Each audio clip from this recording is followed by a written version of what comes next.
चिराग पासवान की पार्टी के सांसद और उनके जीजा अरुण भारती ने एनडीए को लेकर के एक ऐसा बयान दिया है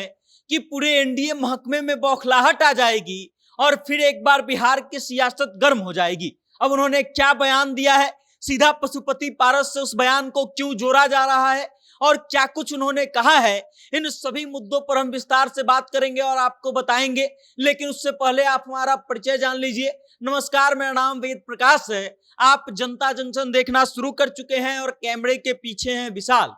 याद कीजिए, आज से कुछ दिनों पहले हमने आपको खबर के माध्यम से बताया था कि पशुपति पारस ने ताल ठोका है कि तरारी विधानसभा सीट पर जो उपचुनाव होना है, उस उपचुनाव के लिए वो तरारी विधानसभा सीट जो है पशुपति पारस के खेमे में चला जाना चाहिए। भारतीय जनता पार्टी को वो सीट जो है अपने खेमे से निकाल करके पशुपति पारस को दे देना चाहिए। अब इस मामले में एक बड़ा अपडेट और एक नया मोड़ आ चुका है। चिराग पासवान की पार्टी लोजपा रामविलास के सांसद जमुई के अरुण भारती इस बात का दावा करते हैं कि बिहार में एनडीए में मात्र 5 पार्टियां हैं और उसके अलावा अगर कोई भी पार्टी इस बात का मांग कर रही है तो वो गलत है और उसको नहीं मांगना चाहिए। अब 5 पार्टियां कौन सी है एनडीए में बिहार में? तो सबसे पहला भारतीय जनता पार्टी, दूसरे नंबर पर जनता दल यूनाइटेड, तीसरे नंबर की पार्टी की अगर बात की जाए तो जीतन राम मांझी की पार्टी हम, और चौथे नंबर पर बात किया जाए तो चिराग पासवान की पार्टी लोजपा रामविलास,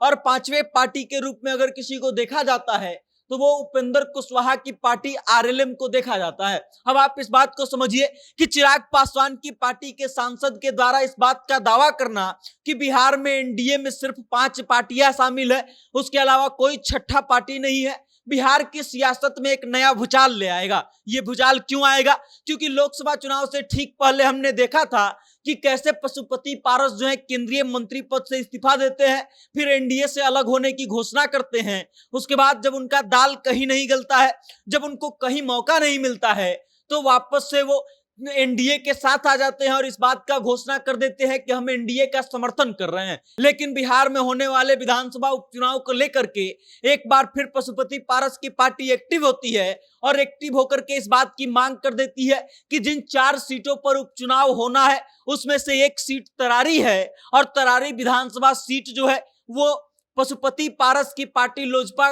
राष्ट्रीय लोजपा को मिलना चाहिए। लेकिन अब चिराग पासवान की पार्टी के सांसद और उनके अपने ही जीजा ने जिस तरीके से हमला बोला है, जिस तरीके से एनडीए पर प्रश्न चिन्ह खड़ा कर दिया है कि पशुपति पारस एनडीए का हिस्सा नहीं है, इसको देख करके लग रहा है कि बिहार की सियासत में एक नया भूचाल आएगा और इस बात को लेकर के फिर से पार्टियां आपस में भिड़ जाएंगी। अब देखना यह दिलचस्प होगा कि पशुपति पारस आगे क्या करते हैं, उनका क्या जवाब आता है। जब अरुण भारती इस बात को बोल रहे थे तब मीडिया कर्मी उनसे सवाल करते हैं कि क्या चिराग पासवान और पशुपति पारस के बीच में सब कुछ ठीक हो पाएगा कि नहीं, क्योंकि पशुपति पारस जो है पिछले कुछ दिनों से उनका प्रयास इस तरीके से दिखाई दे रहा है कि वो चिराग पासवान से सब कुछ ठीक करना चाहते हैं। इस पर अरुण भारती कहते हैं कि वो परिवार का आंतरिक मामला है और इस पर हरदम बड़ों को जो है निर्णय लेना होता है और पशुपति पारस पर ही ये निर्भर करता है कि वो इस पर क्या निर्णय लेना चाहते हैं और क्या वो परिवार को वापस से ठीक करना चाहते हैं कि नहीं।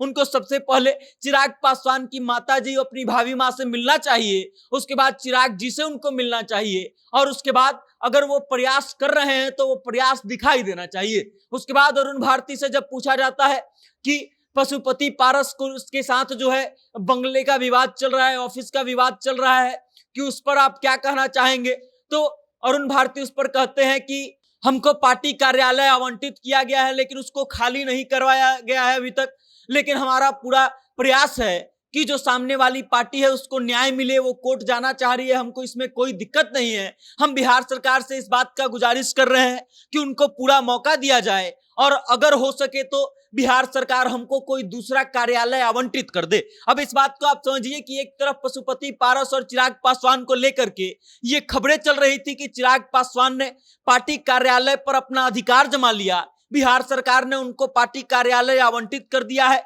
तो अब जो है चिराग पासवान वापस से अपना वर्चस्व बना रहे हैं और वहीं दूसरी तरफ उन्हीं के पार्टी के सांसद और चिराग पासवान के जीजा अरुण भारती जो हैं इस बात का दावा करते हैं कि हमको उस पार्टी कार्यालय से कोई लेना देना नहीं है, हो अगर बिहार सरकार चाहे तो हमको दूसरा पार्टी कार्यालय आवंटित कर दे। अब इस बात को आप समझिए कि बिहार में इन सब चीजों को लेकर के एक बार फिर से घमासान होगी और खास करके एनडीए में 5 पार्टियां ही हैं। इस बात के बयान पर, इस बात को लेकर के, इस बयान को लेकर के एक बार फिर से राजनीति गर्म होगी और देखना यह दिलचस्प होगा कि पशुपति पारस की पार्टी की तरफ से या फिर पशुपति पारस की तरफ से क्या जवाब आता है या फिर एनडीए के अन्य पार्टियों का क्या इस पर जवाब आता है। लेकिन तब तक आप हमारे साथ बने रहिए और देखते रहिए जनता जंक्शन। बहुत बहुत धन्यवाद।